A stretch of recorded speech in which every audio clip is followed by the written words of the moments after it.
We now come to Unit 11, in which you're going to be translating portions of chapter 21 and 22 in the book of Jeremiah. This section, the larger section, chapters 21 through 25, deal with Jeremiah's confrontation with the kings of Judah in these latter days, from the days, again, throughout the reign of the sons of Josiah. And each of the kings, he is going to have a message of judgment and condemnation for their leadership. And also, in this passage, they're going to deal with other false prophets that we talk about in our previous units. So in chapter 21, we begin with this section where the message which came to Jeremiah from the Lord when King Zedekiah sent to him Pashur, the son of Malchiah, and Zephaniah the priest, the son of Maaseiah. This is not, by the way, the same Pashur that we read about earlier in biblical text. This is another Pashur. And again, the message of the Lord through Jeremiah came in response to the request from Zedekiah through these two diplomats of his kingdom. And he's saying, please inquire of the Lord on our behalf, because Nebuchadnezzar, the king of Babylon, is warring against us. Perhaps the Lord will deal with us according to all of his wondrous acts, so that the enemy will withdraw from us.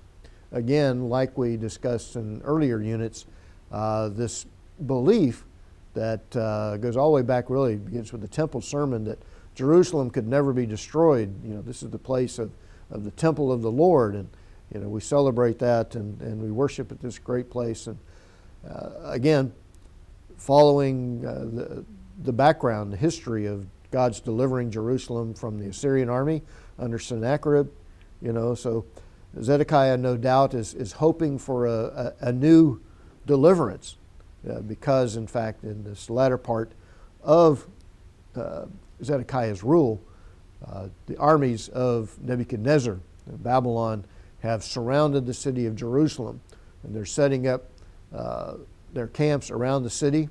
One of the processes in warfare of that day is to set up a wall perimeter around the city and limit any access in and out, which of course will lead eventually to starvation, so that you weaken your people as you prepare for actually besieging the city. This whole process around Jerusalem entailed close to 3 full years of, again, what is described here as warring against the city of Jerusalem. So in that context then, from chapter 21 on through these several chapters, he's going to address the issue of kingship. Jeremiah's word, of course, to Zedekiah, which is a fascinating study, by the way, of characterization, and how Zedekiah seems to be over and over again appealing to Jeremiah, hoping that this, as he seems to acknowledge that Jeremiah is a prophet of the Lord, especially after the death of Hananiah, which was predicted by Jeremiah, that Jeremiah was a prophet of the Lord. But perhaps the Lord will have a better message than this message of judgment that Jeremiah has been preaching for now decades in the history of Judah, remembering that his judgment messages go all the way back to 626 BC, and now we're in 588, 587 BC, and this message of Jeremiah from the Lord has not changed, because the Lord doesn't change. He was intending to bring an end to Judah and Jerusalem. So a very harsh message of judgment for the kings. And then as we move into the second portion there, you're translating chapter 22, verses 1 to 9. You're going to set up the backdrop of this message. And the heart of the message, of course, is do justice and righteousness.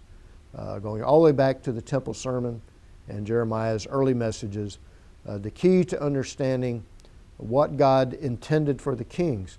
As he had revealed way back in Deuteronomy chapter 17, that there was a model of kingship. When the people would ask for a king, the passage says in Deuteronomy, here's the kind of king that you should have. One who is devoted to the Lord, who, like David did, studies his Torah day and night, as in Psalm 23 and Psalm 1, faithful to the Lord, but one who practices justice and righteousness.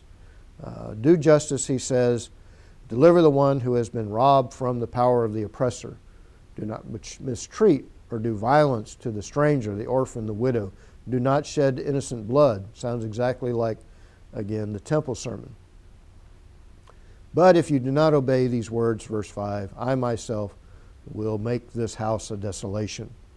For thus says the Lord, you are like Gilead to me. And he goes on to describe the end. Why? Because, verse 8, they forsook the covenant of the Lord their God, bowed down, and again, exemplified by their worshiping, their bowing down to other gods and serving them. So the coming destruction is outlined in these passages. He will go on in the next several sections then to address each of the unfaithful sons of Josiah, and out of that project a new future hope.